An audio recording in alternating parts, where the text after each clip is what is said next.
That program right there, $25,000 tax credit, first-time home buyers. And it also, when I was reading articles from ABC News and NBC News about this today, it also applies to people, first-time home buyers, and like the previous, like their parents didn't own a home as well. Okay, it talks about that. Yeah.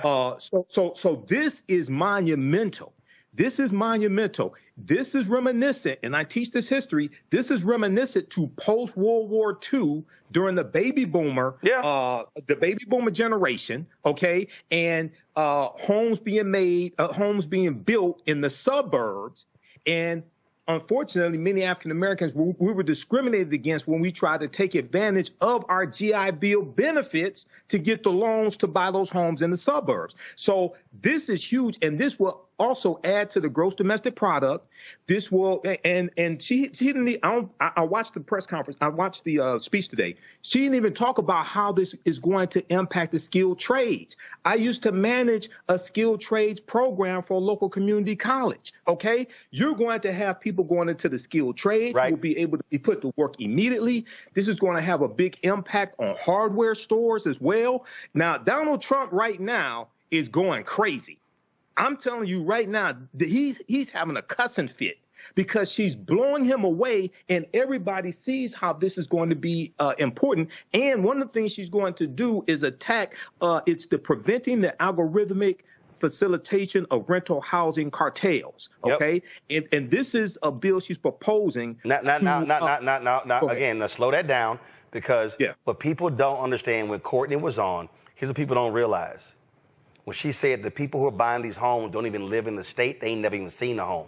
They are literally sitting at computers, and they are using algorithms to know when stuff comes up for sale, and then how to bid on it. And so here you are. Here's Kelly. Here's Matt. Here's Michael. Here's someone looking to buy a house, and you're sitting here like, man, and they already got that algorithm running, and you put your bid in, they upping it.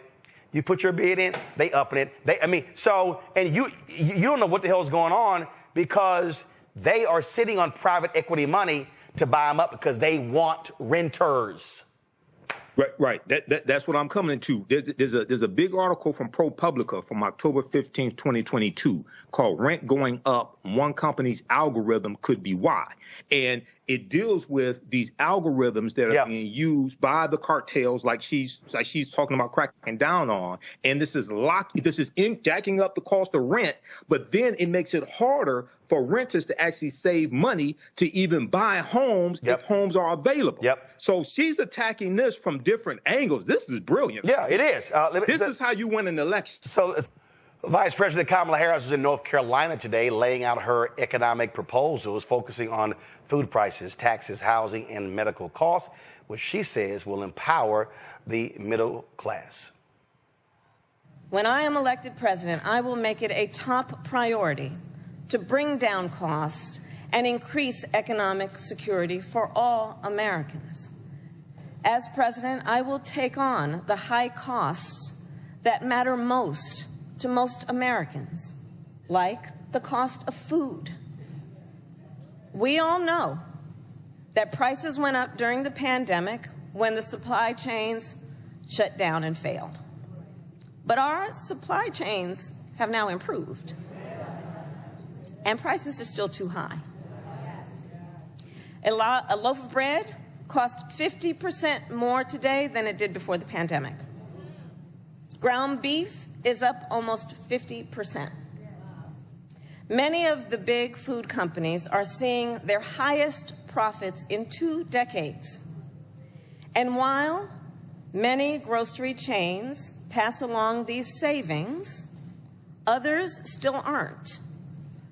Look, I know most businesses are creating jobs, contributing to our economy, and playing by the rules. But some are not. And that's just not right. And we need to take action when that is the case.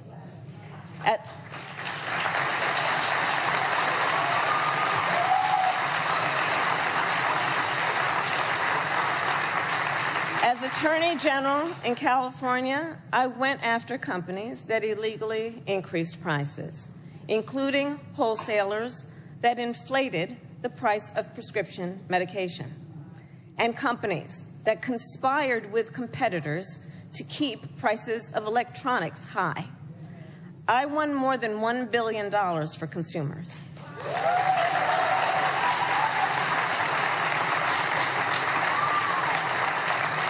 So believe me, as president, I will go after the bad actors.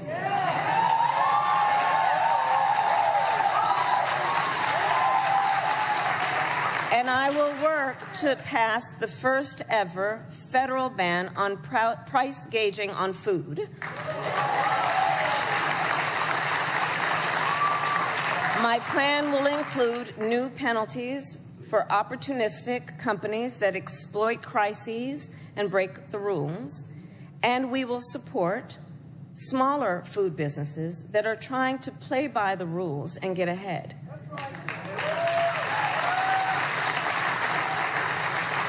We will help the food industry become more competitive, because I believe competition is the lifeblood of our economy. More competition means lower prices for you and your families.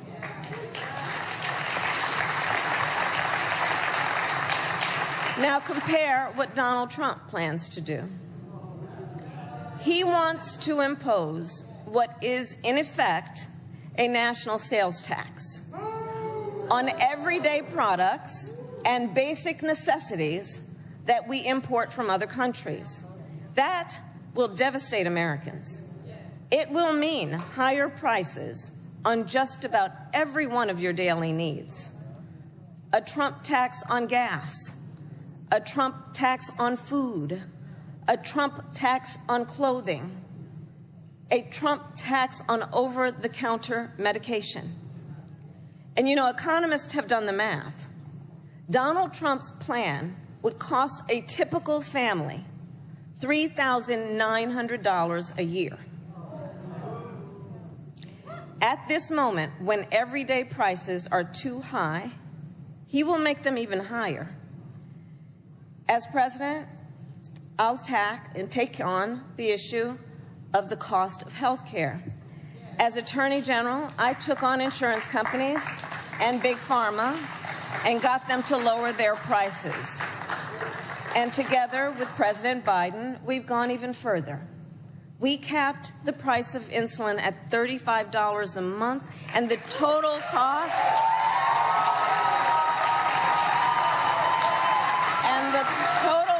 of prescription drugs at $2,000 a year for seniors. We let Medicare negotiate lower drug prices for seniors. And just yesterday,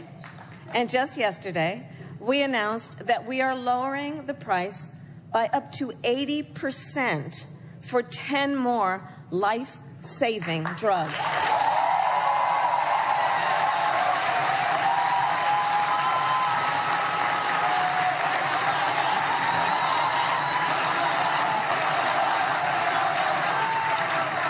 And I pledge to continue this progress. I'll lower the cost of insulin and prescription drugs for everyone with your support, not only our seniors. And demand transparency from the middlemen who operate between.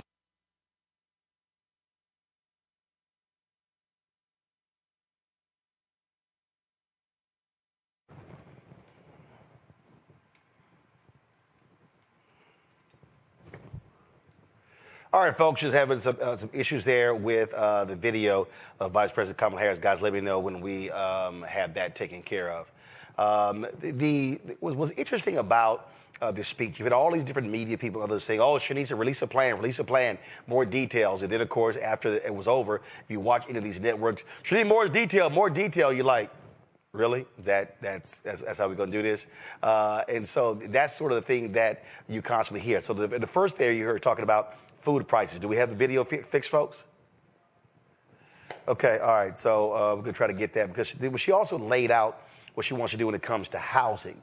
That, of course, is a dramatic issue right now in this country because of high rental prices Also, you have, of course, lack of affordability in the country, and there are numerous reasons why that's the case that often don't get talked about. And the vice president tried to actually address that by talking about increasing the housing stock in this country. And so we're going to break this thing down because, if you watch a bunch of all these other different people, you see them saying, well, this is too progressive, it's not moderate, it's not, she's taking this idea from Republicans, all this sort of stuff along those lines. And for me, I don't actually see how her proposal is so unbelievably crazy progressive. That makes no sense to me whatsoever.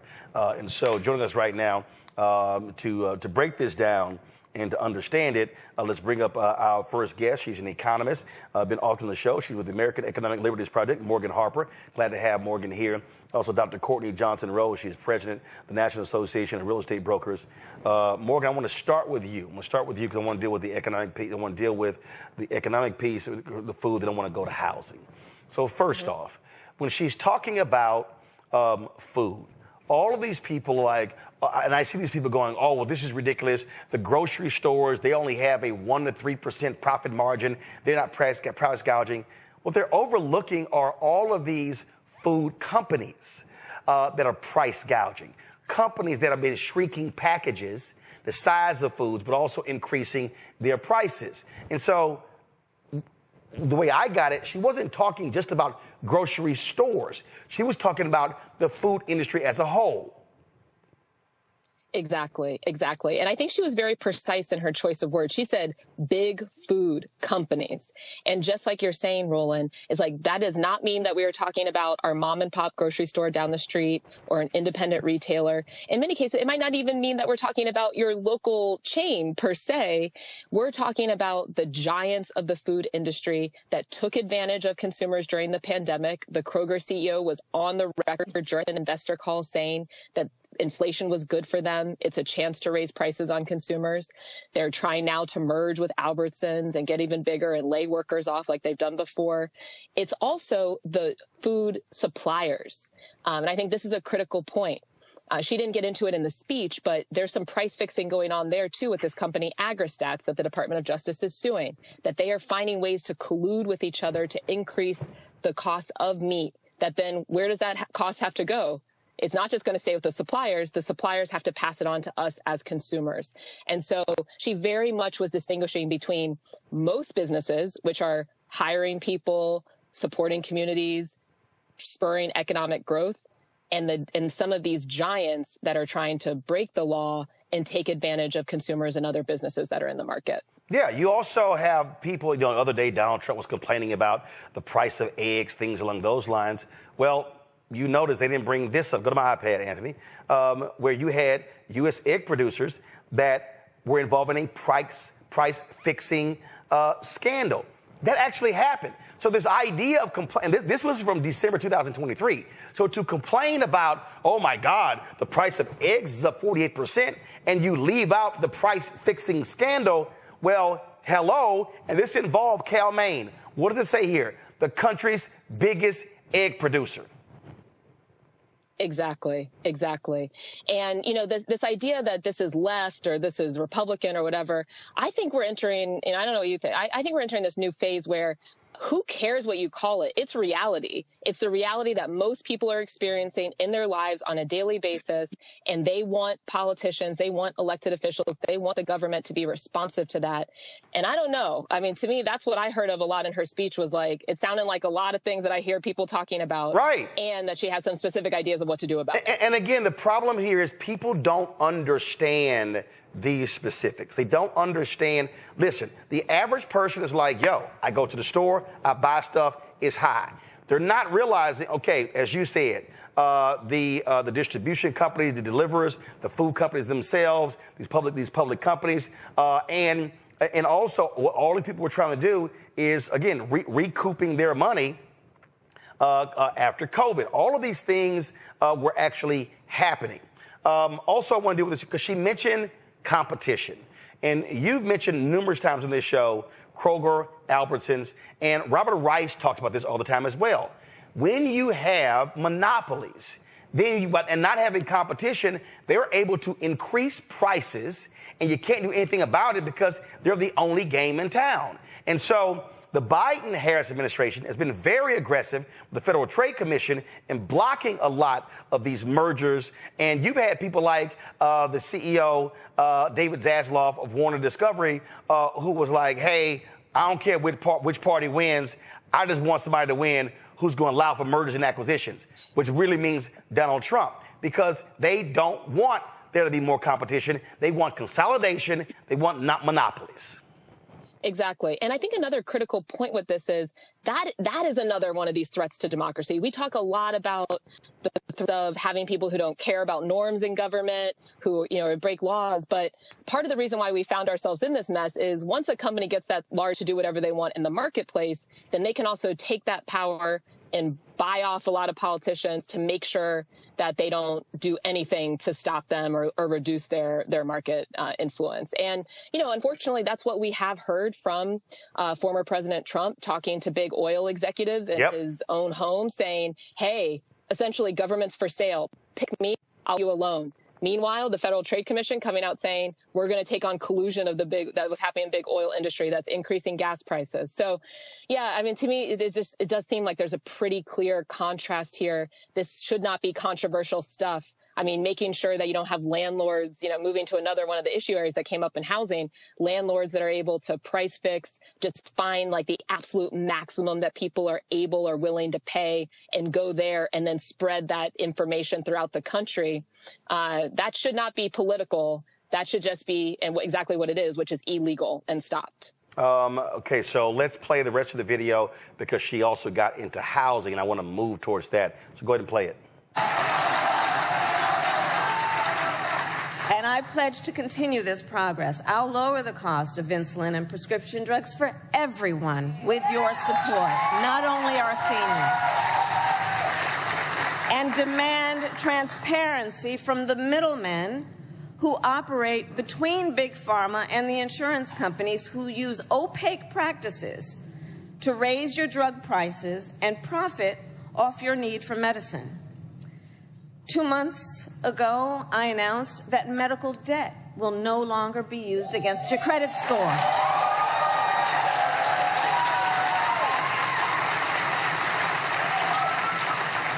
And I will work as president with states like here in North Carolina, Roy Cooper, thank you again, to cancel medical debt for more and more, millions more Americans.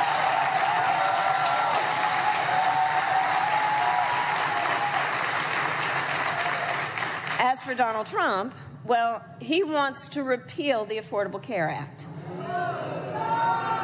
which 45 million Americans rely on. 45 million Americans rely on it for health care. That would take us back to a time when insurance companies could deny people with pre-existing conditions. We all remember what that was. And we're not going back. We're not going back. We're not going back. And remember, and this is why we're not going back, because we do remember, he tried to cut Medicare every year he was president, threatening a program that tens of millions of seniors count on.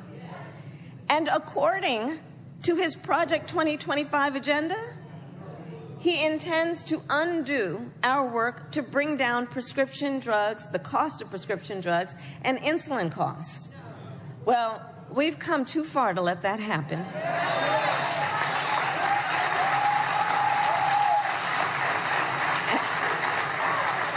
So we're not going back on that, and let's talk about the cost of housing.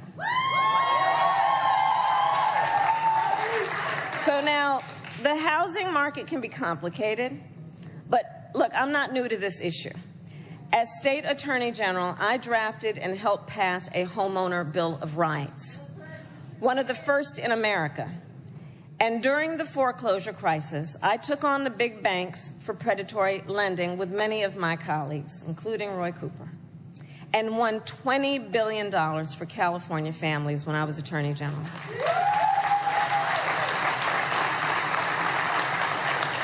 So I know how to fight for people who are being exploited in the housing market. And I know what home ownership means.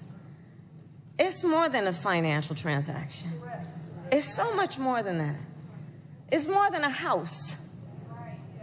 Home ownership and what that means, it's a symbol of the pride that comes with hard work. It's financial security. It represents what you will be able to do for your children.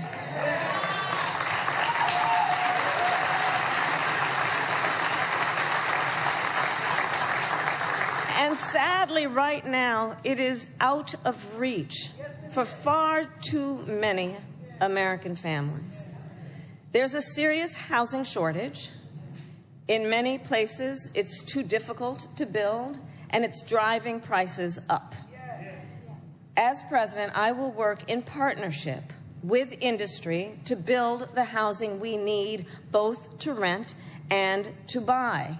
We will take down barriers and cut red tape, including at the state and local levels.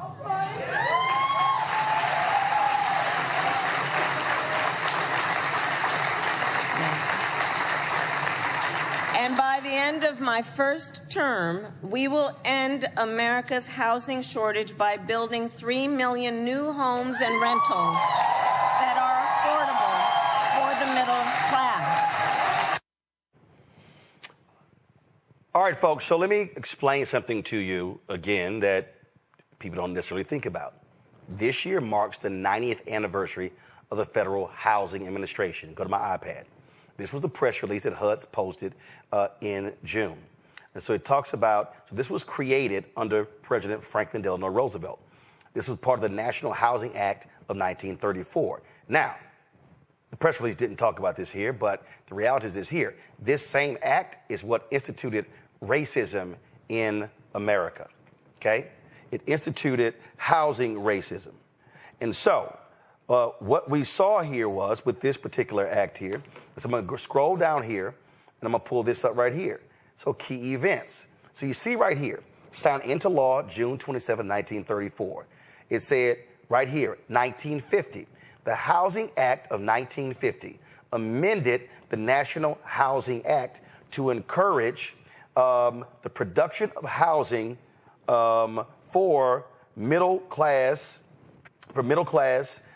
families, and established Section 213 for mortgage insurance on cooperative housing projects.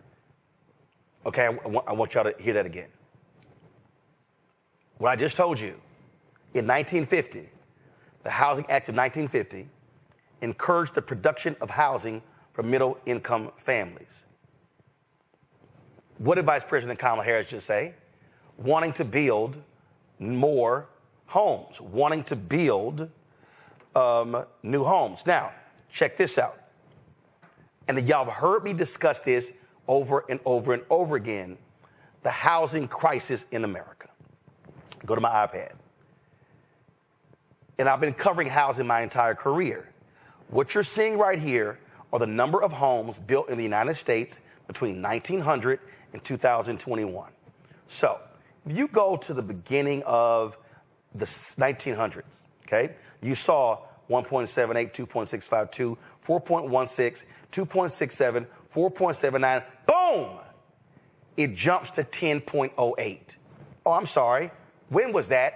1950 to 1959. So, why is that important? That's after World War II. So, guess what you then have? You had, of course, all of those soldiers coming back home, GI Bill, buying homes. So you see the explosion. So let's go. 1960 to 69, 9.49 million homes built. 1970, 1979, 12.37 million homes built. 1980, 1989, 12.14 million built. 1990 to 1999, 12.49. 2000 to 2009, the most homes ever built in American history, 14.56 million. But what happened? The housing crisis, because of free money, no standards, and America went haywire. What happened then? Housing crisis, 2008, 2009, 2010. It crumbled. Prices dropped. Folks, 53% of black wealth wiped out. Folks were losing their homes because of balloon notes, all those different things. What then happened? To go back, 2010, only 6.9 million homes built. There was a housing crisis. And so home builders were not building homes. Again, 6.9 million. When is the last time we built less homes than that? Right there, 1940 to 1949. Okay, now let's go right here. So here we are, 2010, 2019, 6.9 million homes. Now, this chart was done in 2021. The problem is we are building fewer homes in 2020 present day. So now that means that we have back-to-back decades. Now we're a decade and a half, or we are so far behind of building new homes. You have significant housing demand. More people, more demand, fewer homes. Plus, private equity has been snapping up homes left and right. It's estimated by 2030, private equity will be owning 40% of all U.S. homes in the country. So, when Vice President Kamala Harris unveils a proposal today saying we're going to build 3 million new units over the next 4 years, she is trying to say we have to catch up because of the problems that we had in the housing market all of the last 2 decades.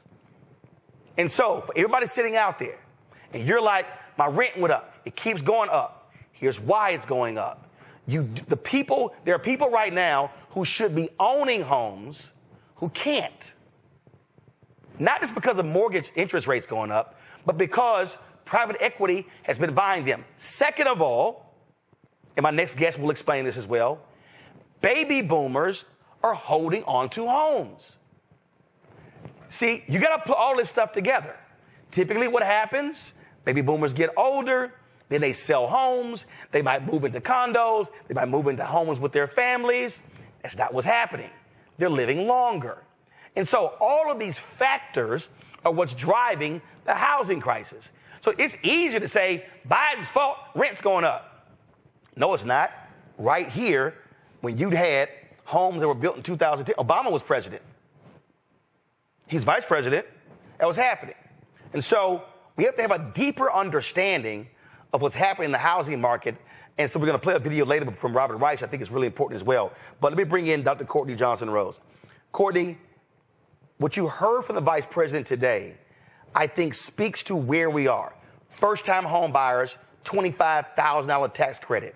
Why is that important? Because now, if they have 10%, now I got that $25,000, that really helps. But also, you've got to build more housing stock to drive down these prices because you have pent-up demand. Yes or no? Yes. And Roland, you are so spot on this conversation. Housing is everything. And when we look at this is simply supply and demand. And the supply and demand chain has just been off for so many years. But what we're seeing at NARAB is that it is the biggest impediment to Black home ownership is not our credit, not that we have bad credit, not that we don't have any money, and not that we don't have jobs. It's that there's no housing to purchase because the housing supply has been so low. You mentioned a couple of things. One, baby boomers are not moving. They're staying in place because they don't have anywhere to downsize to, which means houses are not coming on the market. Institutional investors, 28% of the market right now, and it's growing every single year, are being by institutional investors. And Courtney, here's the problem. You may have customers. You may have folks that are trying to buy a home. And they've scrapped their money together, and they're like, we really want to buy a home. But then all of a sudden, private equity comes in, and they're like, buying a house in cash. So now a homeowner's like... No inspection. How can you compete with that? Right. And the reason I filed for bankruptcy in 2004. because of health issues, because of medical bills. But I came out of that bankruptcy in 2008. Part of the reason why I filed because they were trying to foreclose on my home. I then owned that home outright 4 years later. For the last 5 years, they have blown my phone up with text messages, phone calls, call my daddy, call my sister, call my mama, and it's like, trying to sell your home? I'm like, hell no, stop calling me. And so they want to pay for cash because I own it outright. Yes. And that's what's happening. So a lot of people, and the reason I'm not selling, because my parents are 77, they live in my home. I've had nieces and nephews who've also lived there as well. So that actually helps my family economically because they're not having to be in this housing market because I own it. But what we're dealing with is, right now, you have regular, ordinary people. They cannot compete against private equity with all their money. They can't. If they present an offer, Roland, that has, we need 3% help towards closing costs, so we're using a down payment assistance program, they cannot compete against private equity firms that are cash, no appraisal, no inspection, and close in 7 days. So what it makes it is that our buyers that are qualified can't find a home. Fannie Mae has a stat out now that shows that there's more than 2 million mortgage-ready Black Americans. That means they have the credit, they have the income to purchase a home, but there's not a home out there available for them. So this plan from Vice President Harris is exciting. It's spot on. It's what's needed to spur the economy.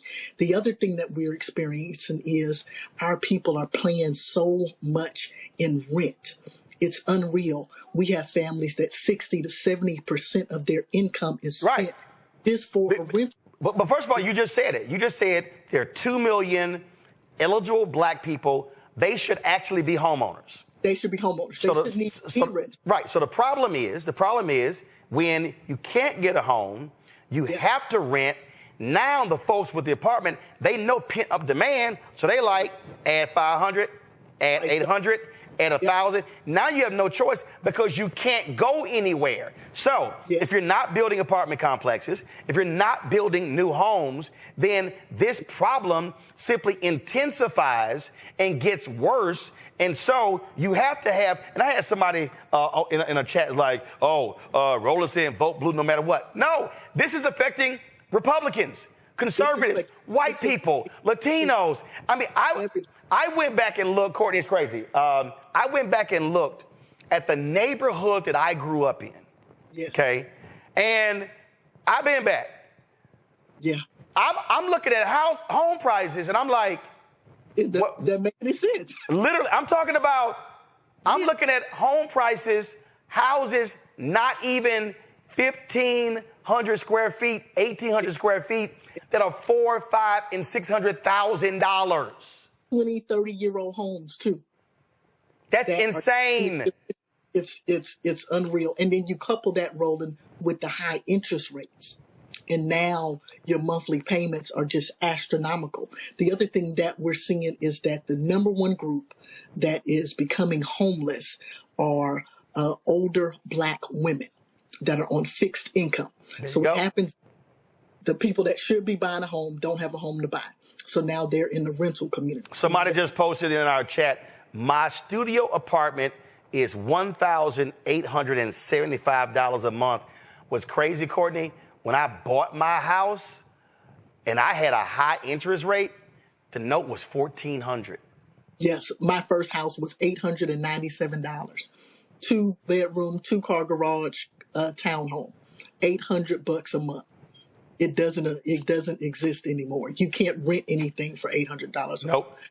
So the only way to deal with this, the federal government has to come in and say we have to spur the building of new homes. And so all of a sudden, if you now have 3, 4, 5, 6 million, she's simply saying we got to play catch up. Because doing that, that's going to actually decrease the pent up demand. And then what's going to do is it's going to force those folks who are with the renters. Now people are going to have more options. They have to bring down prices. It's going to take that competitiveness off out of it and bring the price. And I love your analogy, Roland, about how FHA has done it before. It's why it was created. It's the tool. So now we have to use the tool. To do it again. But that's what the tool was created to actually do. And her plan is utilizing the tool that's at our fingertips to be able to spur this economy. The other thing I want to mention is that housing affects so much of the economy. You have construction workers that get jobs. You have people that buy new furniture. You have real estate brokers that get paid, inspectors, appraisers, mortgage companies. It's a whole industry. Yep. We can also be excited about her bringing this industry back to life that has been suffering over the past few years. Yep, absolutely. And so I just, for people out there, they really need to understand how deep and broad this is.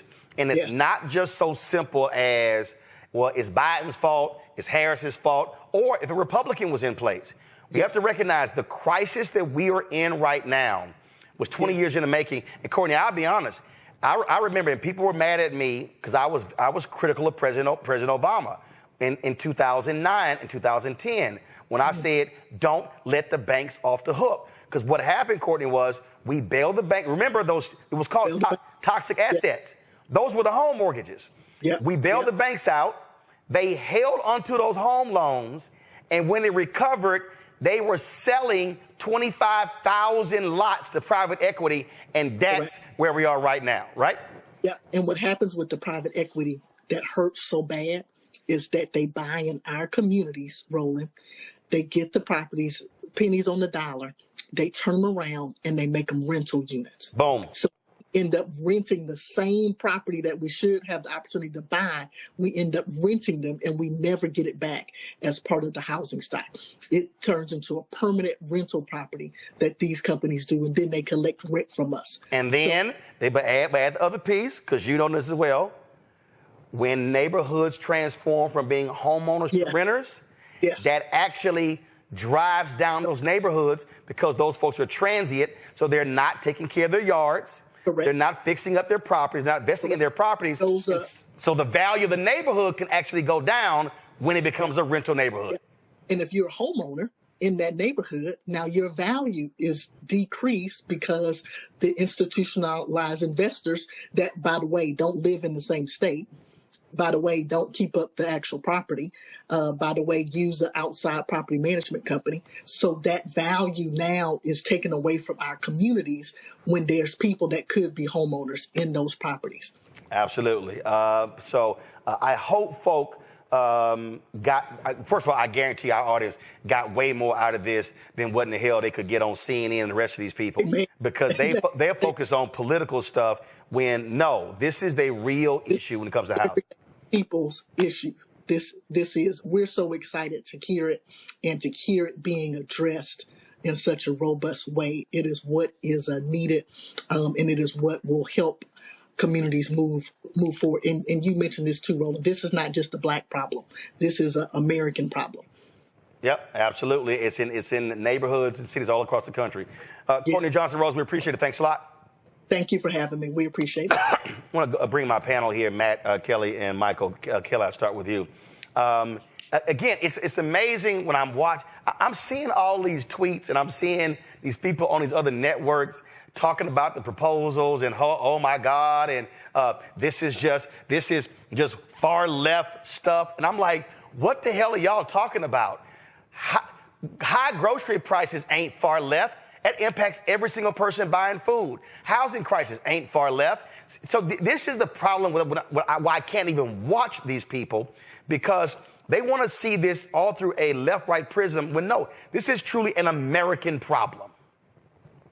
It is an American problem, but I just have to note that it is refreshing to see someone at a podium who not only knows what she's talking about, but is able to explain it, has proof that she has done something akin to this before, and didn't need props regarding Cheerios that she apparently saw for the first time in 20 years. So it is refreshing to see a potential president acting presidential as opposed to a former president who was never presidential in the first place.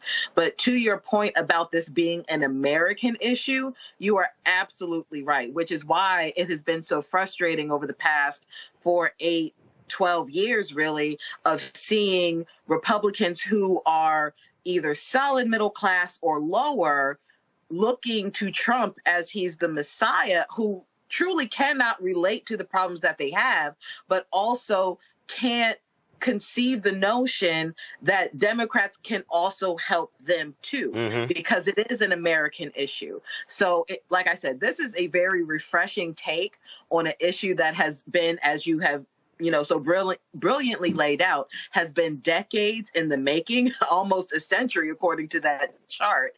And we actually now finally have a plan to get us across the finish line such that we can actually achieve the American dream, however, it shapes out to be in this new century. This is the level of stupidity we're dealing with here, Michael. Go to my iPad. This was a post from this idiot J.D. Vance, Donald Trump's VP running mate. Kamala Harris wants to give $25,000 to illegal aliens to buy American homes. This will only further exacerbate the housing shortage in our country. It's a disgrace. We should make it easier and more affordable for American citizens to buy homes. Dumbass, she is. See, this is what's... matter of fact, it was some black dude, I don't know what the hell his name is. He posted, I blasted his silly ass on Twitter. Let me see if I can find it. And he was complaining about same thing. Well, what does she mean by first-time homeowners? She not talking to black people. And then he puts in the same tweet, you're going to love this, Michael. He puts, and I'm going by memory, he puts in the same tweet, we have the lowest home ownership rate in the country. And I was like, fool, if black people have the lowest home ownership rate in the country, that means it's a lot of us who are going to be first-time homeowners. That's how dumb this dude was. He literally put it in his tweet. And I was kind of like, yeah, that's why she wants to give $25,000 to first-time homebuyers. And so if black people own fewer homes than anybody else, that means a bunch of us who are first-time homeowners. See, people like that only pay attention if it says black. And they don't realize that all this stuff impacts black people. Yeah. Oh, he black now. He black too. It's going over their head, Roland. It's going over their head. Now, that program right there, $25,000 tax credit, first-time home buyers. And it also, when I was reading articles from ABC News and NBC News about this today, it also applies to people, first-time home buyers, and like the previous, like their parents didn't own a home as well. Okay, it talks about that. Yeah. So this is monumental. This is monumental. This is reminiscent, and I teach this history. This is reminiscent to post-World War II during the baby boomer, the baby boomer generation. Okay, and homes being made, homes being built in the suburbs, and unfortunately, many African Americans, we were discriminated against when we tried to take advantage of our GI Bill benefits to get the loans to buy those homes in the suburbs. So this is huge, and this will also add to the gross domestic product.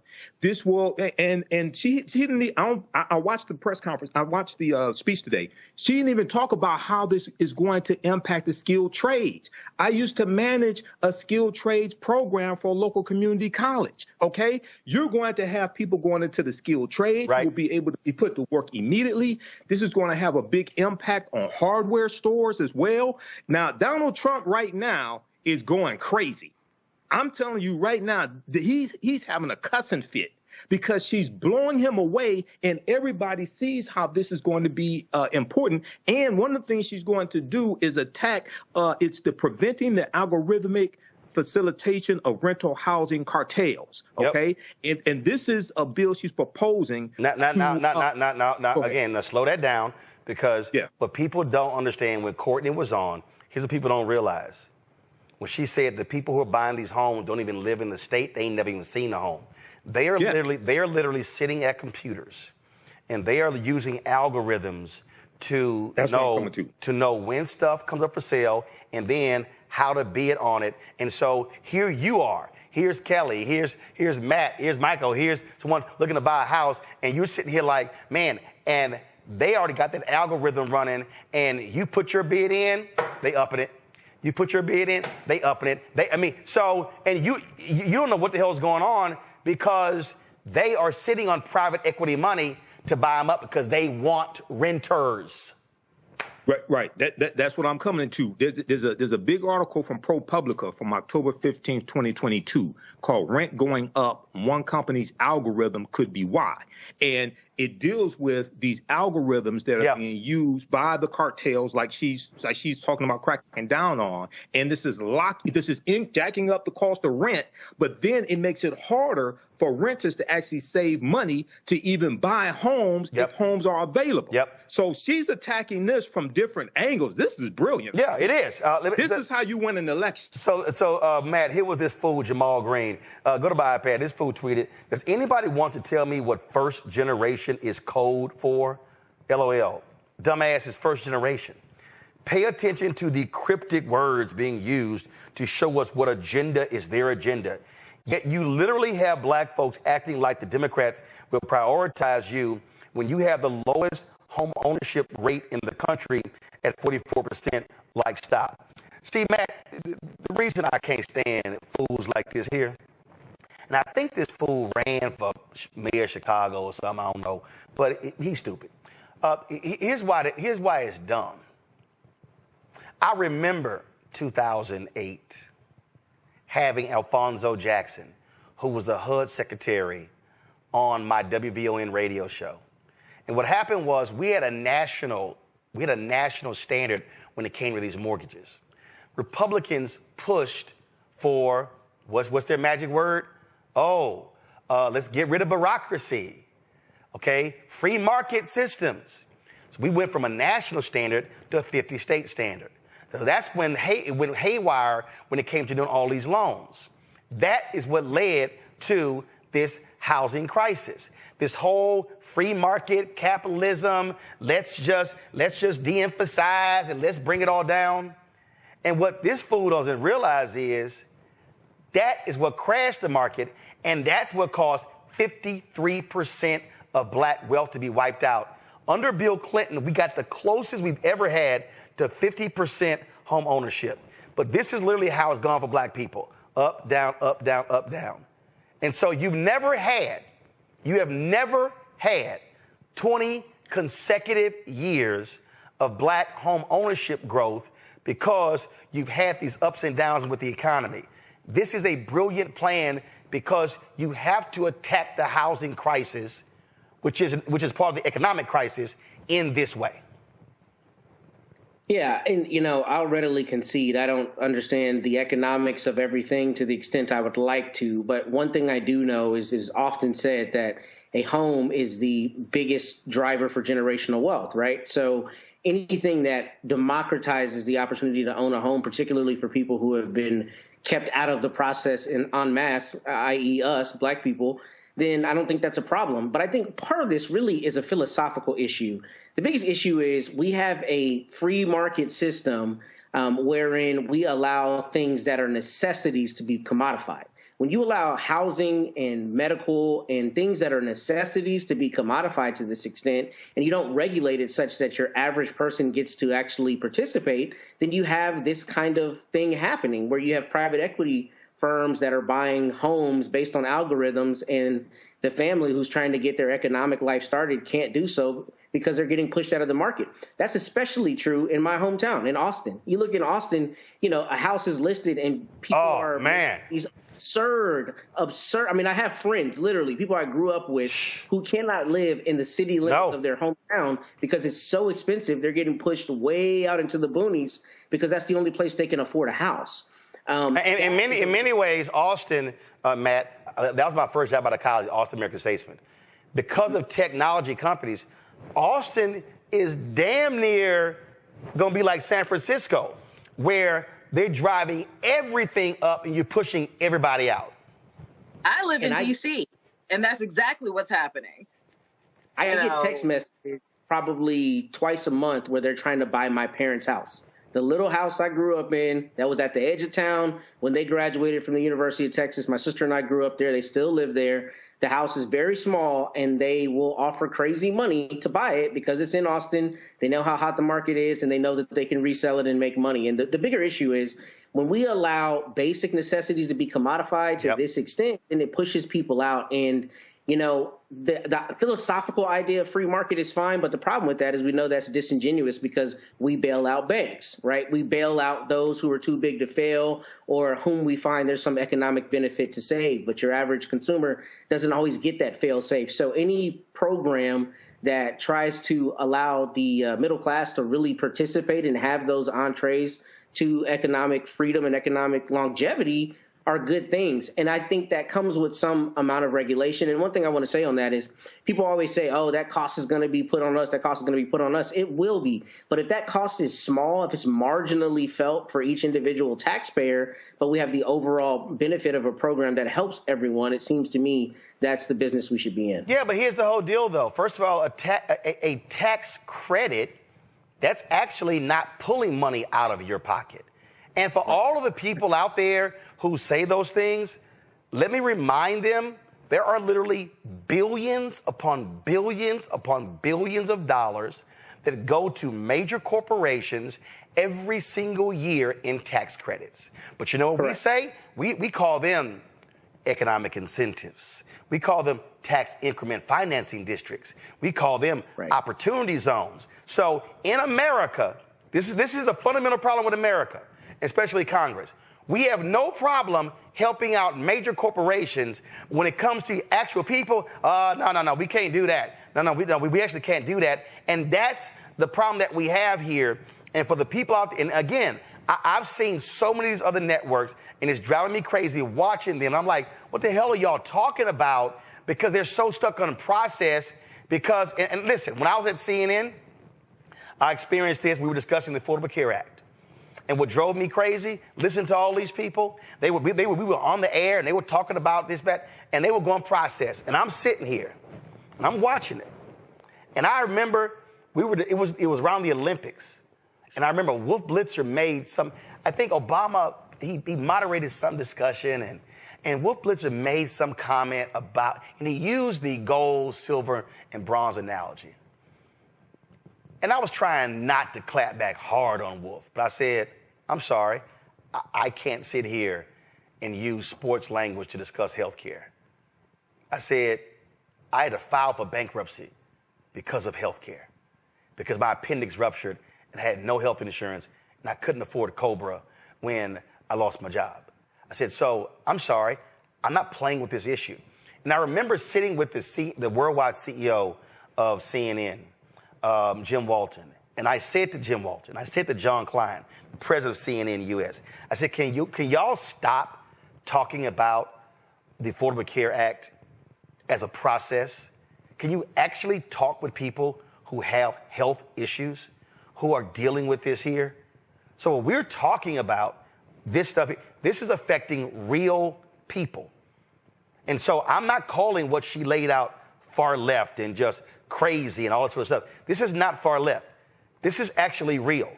And because I own that home in Texas, my parents have lived there last 10, 12 years.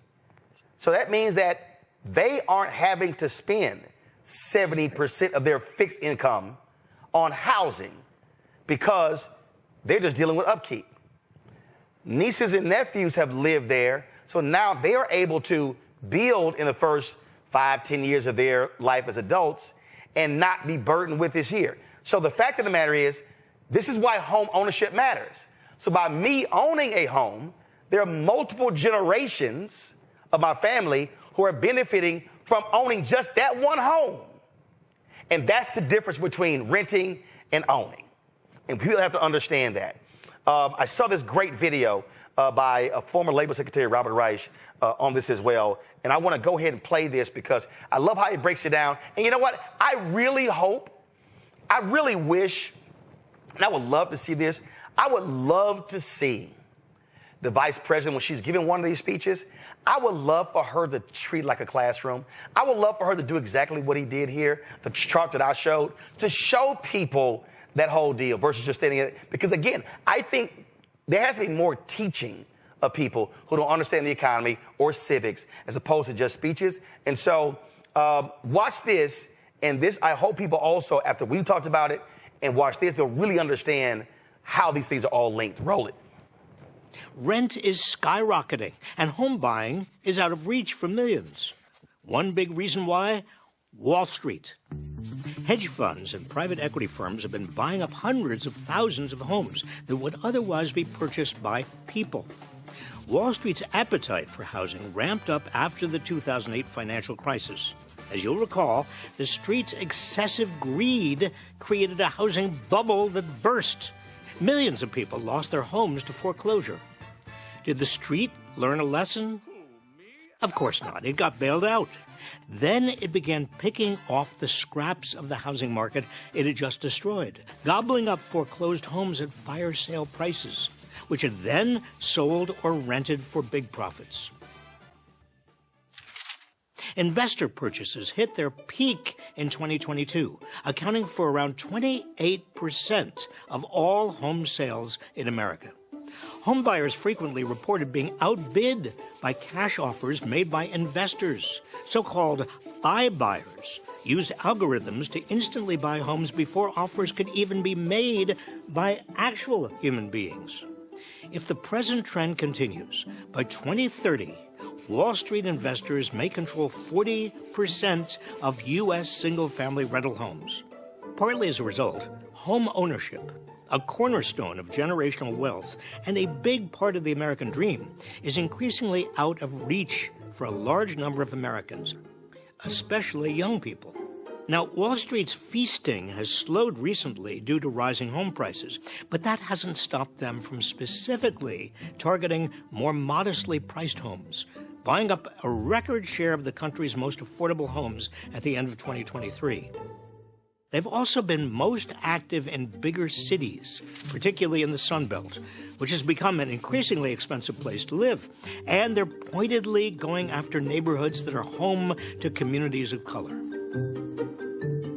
For example, in one diverse neighborhood in Charlotte, North Carolina, Wall Street-backed investors bought half of the homes that sold in 2021 and 2022. On a single block, investors bought every house but one and turned them into rentals. Folks, it's a vicious cycle. First, you're outbid by investors. Then you may be stuck renting from them at excessive prices that leave you with even less money to put up for a new home. Rinse, repeat. Now, I want to be clear. This is just one part of the problem with housing in America. The lack of supply is considered the biggest reason why home prices and rents have soared and are outpacing recent wage gains. But Wall Street sinking its teeth into whatever is left on the market is making the supply problem even worse. So what can we do about this? Start by getting Wall Street out of our homes. Democrats have introduced a bill in both houses of Congress to ban hedge funds and private equity firms from buying or owning single-family homes. If signed into law, this could increase the supply of homes available to individual buyers, thereby making housing more affordable. President Biden has also made it a priority to tackle the housing crisis, proposing billions in funding to increase the supply of homes and tax credits to help actual people buy them. Now, I have no delusions that any of this will be easy to get done, but these plans provide a roadmap of where the country could head under the right leadership. So many Americans I meet these days are cynical about the country. I understand their cynicism. But cynicism can be a self-fulfilling prophecy if it means giving up the fight. The captains of American industry and Wall Street would like nothing better than for the rest of us to give up that fight so they can take it all. I say we keep fighting.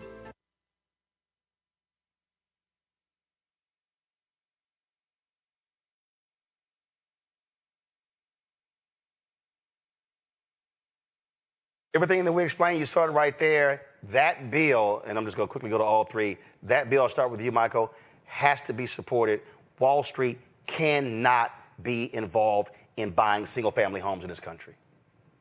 I totally agree. And this is using the power of government to benefit the people.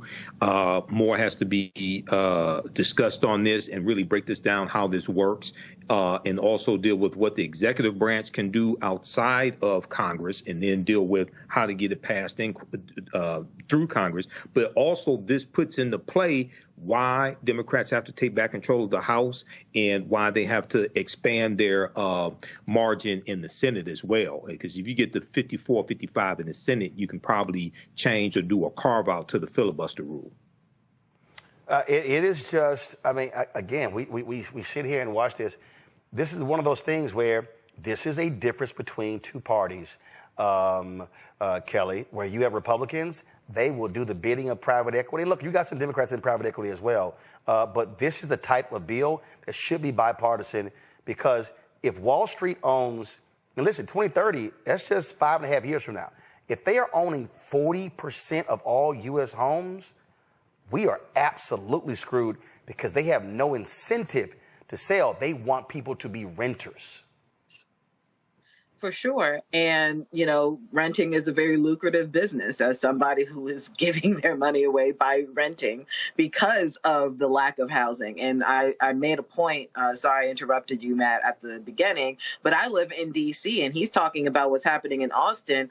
I feel like D.C. is closer to becoming what San Francisco and the Bay is experiencing than Austin is, because there is virtually no affordable housing in DC right now. And by that, I mean not just, you know, sectioning off rentals to those who are making less than X amount of dollars a year. I am in the tax bracket where I make too much to qualify for the affordable housing, but make too little to actually buy, right? And me, my peers, and so many other Washingtonians are going through that exact same thing.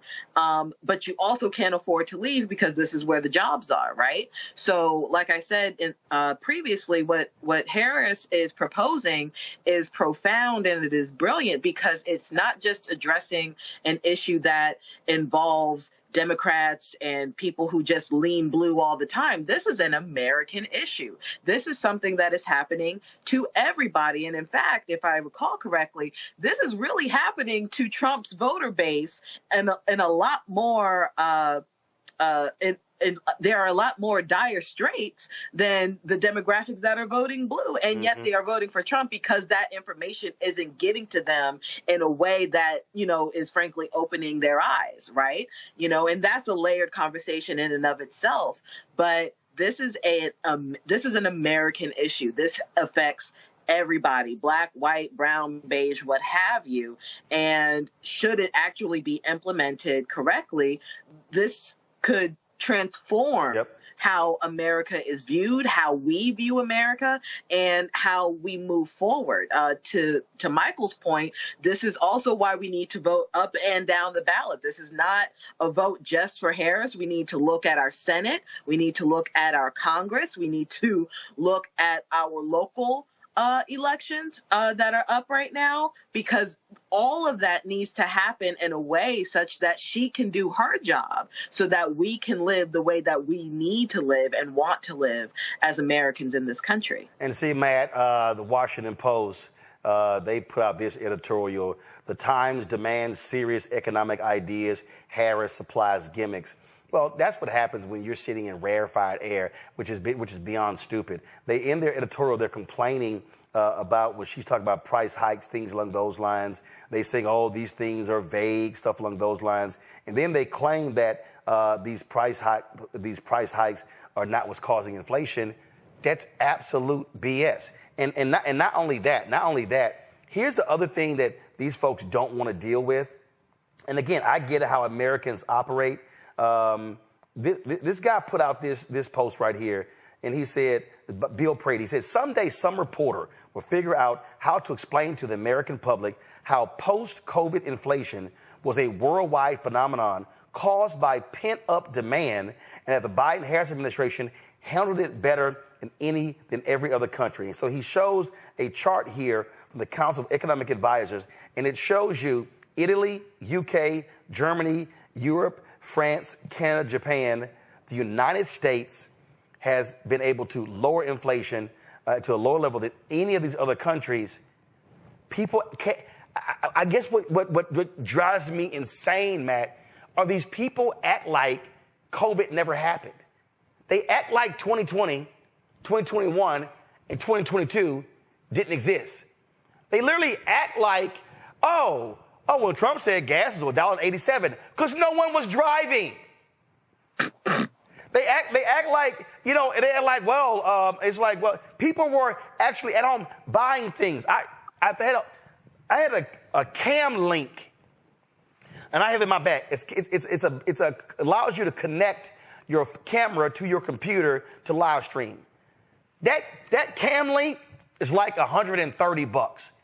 During COVID, it was $1,200 because there was scarcity. So we went through scarcity. We had supply chains. Nothing was being made. Nothing was being fixed. I had a Sennheiser microphone. I need to be repaired. They were literally like, yo, hit us next year because nobody's at our factories.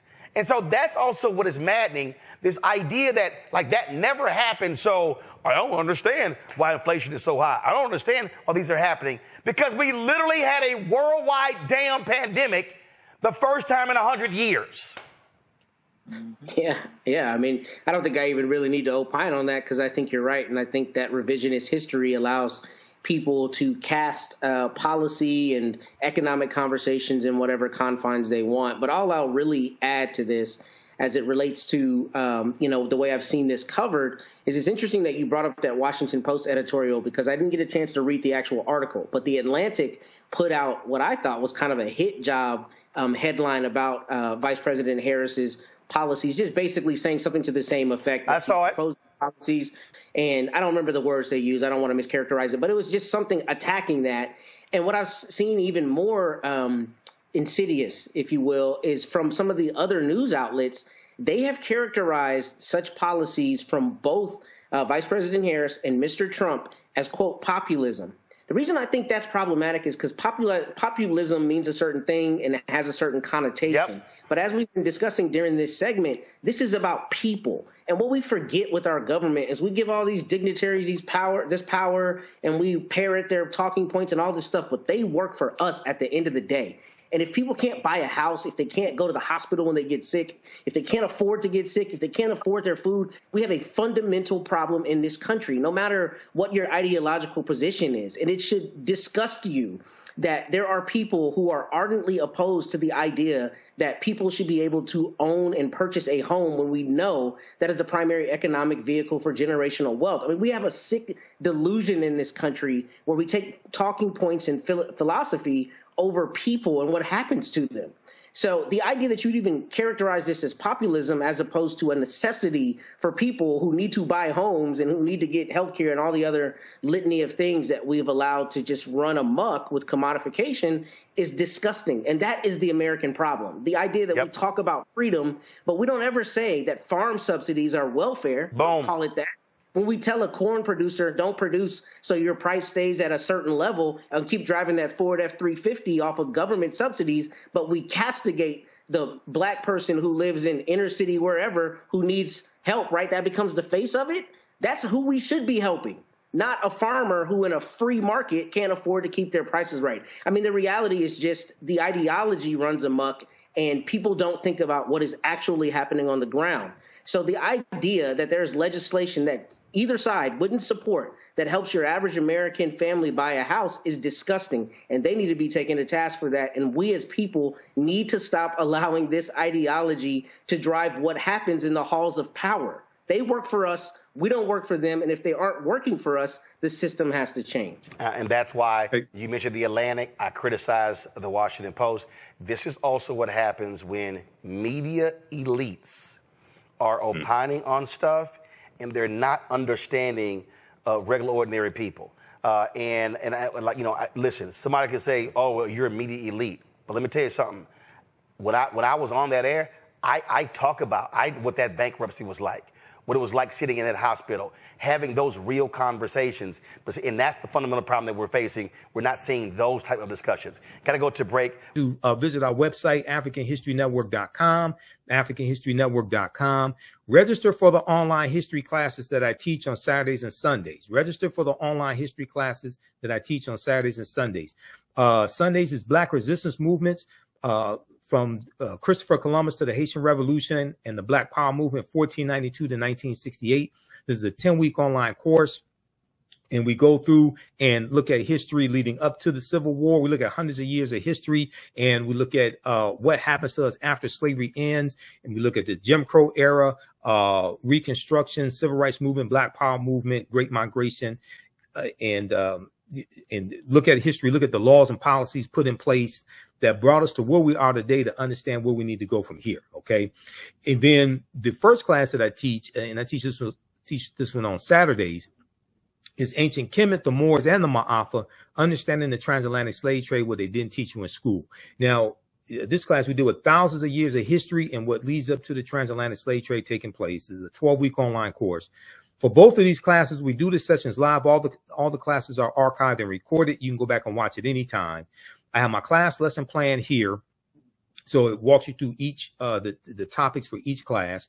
You can each class session. You can download the class lesson plan here also. Okay, so the classes are on sale right now, $80, regularly $130. We have a bundle pack where you get both courses for $120. As soon as you register, you can start watching the content now. Okay, as soon as you register, you can start watching the content now. You don't have to be present in class. You can just watch it at your own pace, and even after the course is over with, you can go back and you'll still have full access. You can watch it anytime. The content is PG-13, so you can use this with your children. It's not, I don't do a lot of cursing or anything like that. It's not overly vulgar. It's very visual. There are 80 to 100 articles that we go through and look at. There are over 200 slides in my class. There are 15 book references as well, and usually I show you the books on the screen, the book references on the screen. Also, I show you excerpts of interviews I've done with some of our scholars like Professor James Small, Professor Kaba Hiawatha Kamene, Anthony Browder, Tony Browder, Ranoku Rashidi, and others, okay? So I've been teaching this class on and off since 2017, Ancient Kemet, the Moors, and the Ma'afa, Understanding the Transatlantic Slave Trade. I developed both of these classes. I'm a historian. I've been studying 34 years. So you're never going to look at history the same way. Your understanding of politics is directly related to your understanding of history. So this information is going to totally blow you away.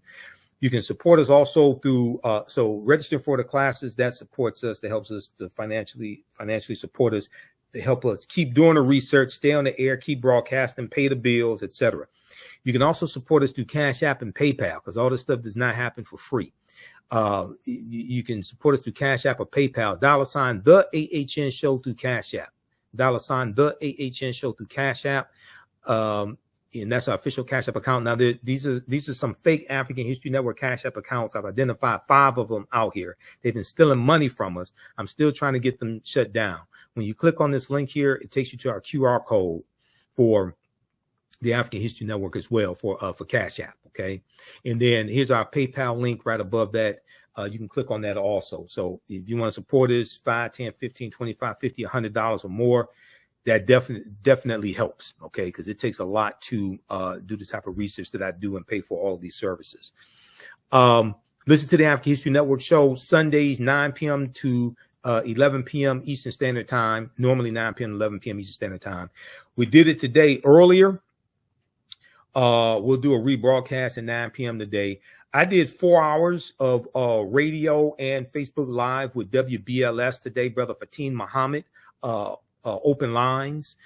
We did that 8 a.m. to 1 p.m. Eastern Standard Time today, okay? 8 a.m. to 1 p.m. Eastern Standard Time. The Facebook Live is on our Facebook fan page, The African History Network. So I shared it there.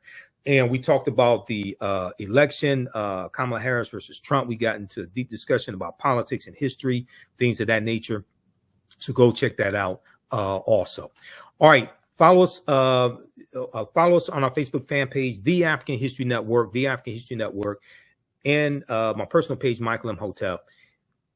You can like our posts, share them, post your comments as well as on our videos, and subscribe to my YouTube channel, Michael Imhotep, IMHOTEP, on YouTube, okay? And subscribe there, like our posts, comment as well. All right, look, we have to get out of here. Remember, at the African History Network, we focus on educating, empowering, and inspiring people of African descent throughout the diaspora and around the world. because right now it's corrects wrong behavior. Watch me Friday, 6 p.m. to 8 p.m. Eastern Standard Time on Roland Martin Unfiltered. Hopefully he'll stop interrupting me. And hopefully on his Win with Black Men call, he'll get some Sigmas on there. I've been telling Roland, you got to get some Sigmas on there. Okay, Blue Fire Go Mob. Right now,